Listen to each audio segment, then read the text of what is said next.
ভাবুন তো এই মুহূর্তে আপনি যেখানে বসে আছেন, এই ঘর, এই পৃথিবী, এই সৌরজগৎ, এমনকি আমাদের পুরো মিল্কি ওয়ে গ্যালাক্সি সবকিছু একসাথে কোথাও একদিকে টেনে নেওয়া হচ্ছে। না, এটা কোনো সায়েন্স ফিকশন সিনেমার গল্প নয়, না এটা কোনো ধর্মীয় ভবিষ্যৎবাণীও নয়। এটা বাস্তব জ্যোতির্বিজ্ঞান। একটি অদৃশ্য শক্তি যার কোনো আলো নেই, কোনো ছবি নেই, কোনো সরাসরি প্রমাণ নেই।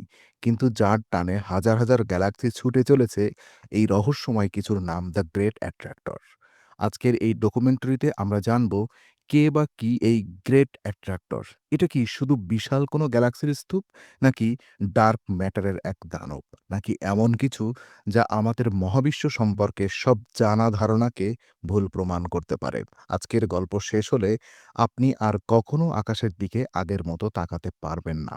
তো গ্যালাক্সিগুলোর অস্বাভাবিক যাত্রা, কিছু একটা ঠিক নেই। ১৯৭০-এর দশক, পৃথিবীর সবচেয়ে শক্তিশালী টেলিস্কোপগুলো দিয়ে জ্যোতিষবিজ্ঞানীরা লক্ষ্য করছিলেন দূরের গ্যালাক্সিগুলোকে। সাধারণ নিয়ম অনুযায়ী মহাবিশ্ব প্রসারিত হচ্ছে, তাই গ্যালাক্সিগুলো আমাদের থেকে দূরে সরে যাওয়ার কথা। কিন্তু হঠাৎ করেই বিজ্ঞানীরা একটি ভয়ঙ্কর অমিল লক্ষ্য করলেন। অনেক গ্যালাক্সি দূরে সরে যাচ্ছে না, বরং একই দিকে ছুটে যাচ্ছে। এটা এলোমেলো নয়, এটা কোনো দুর্ঘটনাও নয়। শত শত গ্যালাক্সি একসাথে একটি নির্দিষ্ট অঞ্চলের দিকে প্রবাহিত হচ্ছে, যেন কেউ দূর থেকে ডাকছে। এই ঘটনাকে বলা হলো বাল্ক ফ্লো অফ গ্যালাক্সিস। এমন প্রবাহ কেবল তখনই সম্ভব যখন সামনে থাকে অকল্পনীয় পরিমাণ ভর। কিন্তু সমস্যা একটাই, সেই জায়গায় কিছুই দেখা যাচ্ছে না। জোন অফ অ্যাভয়েডেন্স, যেখানে আলো হার মানে। এই রহস্যের কেন্দ্রস্থলটি পড়েছে এক ভয়ঙ্কর জায়গায়, আমাদের নিজস্ব মিল্কি ওয়ে গ্যালাক্সির ঠিক পেছনে। এই অঞ্চলকে বলা হয় জোন অব অ্যাভয়েডেন্স। এখানে আমাদের গ্যালাক্সির গ্যাস, ধূলিকণা আর তারা এমনভাবে আলো আটকে দেয় যে এর পেছনে কি আছে তা দেখা প্রায় অসম্ভব। এক কথায়, মহাবিশ্বের একটা বিশাল অংশ অন্ধকারে ঢাকা, এবং ঠিক সেই অন্ধকারের মধ্যেই লুকিয়ে আছে গ্রেট অ্যাট্রাক্টর। প্রশ্ন হলো, যদি আমরা দেখতে না পাই তাহলে জানলাম কিভাবে এটা আছে? উত্তর, এর প্রভাব দিয়ে। তো মহাকর্ষের ছাপ অদৃশ্য শক্তির দৃশ্যমান প্রমাণ। আপনি বাতাস দেখতে পান না, কিন্তু গাছের পাতা নড়লে বুঝতে পারেন বাতাস বইছে। ঠিক তেমনি গ্রেট অ্যাট্রাক্টরকে দেখা যায় না, কিন্তু গ্যালাক্সিগুলোর গতিপথে তার ছাপ স্পষ্ট। আমাদের মিল্কি ওয়ে গ্যালাক্সি প্রতি সেকেন্ডে প্রায় ৬০০ কিলোমিটার বেগে একটি নির্দিষ্ট দিকে ছুটছে। এই গতি ব্যাখ্যা করা যায় না, শুধু মহাবিশ্বের প্রসারণ দিয়ে। এটার পেছনে চাই একটি দানবীয় মহাকর্ষীয় উৎস।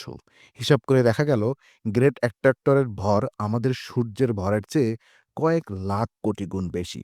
এটা কোনো সাধারণ বস্তু নয়। বিজ্ঞানীদের প্রথম ধারণা ভুল নাকি অসম্পূর্ণ? প্রথমে বিজ্ঞানীরা ভাবলেন হয়তো এটা শুধু একটি সুপার ক্লাস্টার। পরে জানা গেল এই অঞ্চলে রয়েছে নর্মা ক্লাস্টার, যা সত্যি বিশাল। কিন্তু সমস্যা হলো, এই নর্মা ক্লাস্টার একা এত শক্তিশালী নয় যে হাজার হাজার গ্যালাক্সিকে এমনভাবে টেনে নিতে পারে। তাহলে বাকি ভর কোথায়? উত্তর আসলে এক ভয়ঙ্কর ধারণা থেকে। ডার্ক ম্যাটার, অদৃশ্য দানব। মহাবিশ্বের প্রায় ৮৫ ভাগ ভর আমরা দেখতে পাই না। এর নাম ডার্ক ম্যাটার।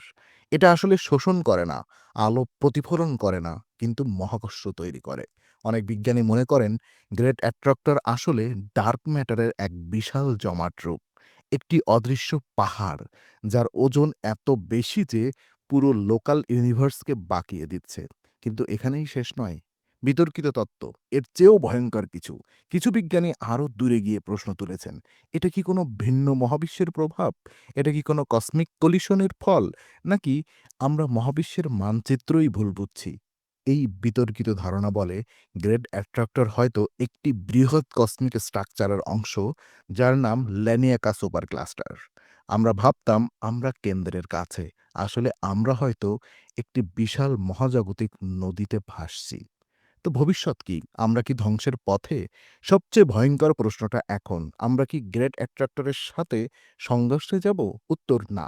অন্তত এখনই না। এটা কোনো ব্ল্যাক হোল নয়। এটা আমাদের গিলে ফেলবে না। কিন্তু এটা প্রমাণ করে আমরা মহাবিশ্বে কতটা তুচ্ছ এবং কতটা নিয়ন্ত্রিত। আমরা যেখানে যাচ্ছি সেটা আমরা ঠিক করছি না। আজ আমরা জানলাম মহাবিশ্ব শুধু নীরব নয়, এটা সক্রিয়, গতিশীল এবং রহস্যে ভরা। গ্রেট অ্যাট্রাক্টর হয়তো একদিন পুরোপুরি বোঝা যাবে, অথবা এটা চিরকালই অদৃশ্য থেকে যাবে। কিন্তু একটা প্রশ্ন রেখে যাই, যদি আমাদের পুরো গ্যালাক্সিরই কোনো গন্তব্য থাকে, তাহলে আমাদের স্বাধীনতা কোথায়? আকাশের দিকে তাকান, আপনি স্থির আছেন, ভাবলেও আপনি ছুটছেন একটি অদৃশ্য টানের দিকে, দ্য গ্রেট অ্যাট্রাক্টর।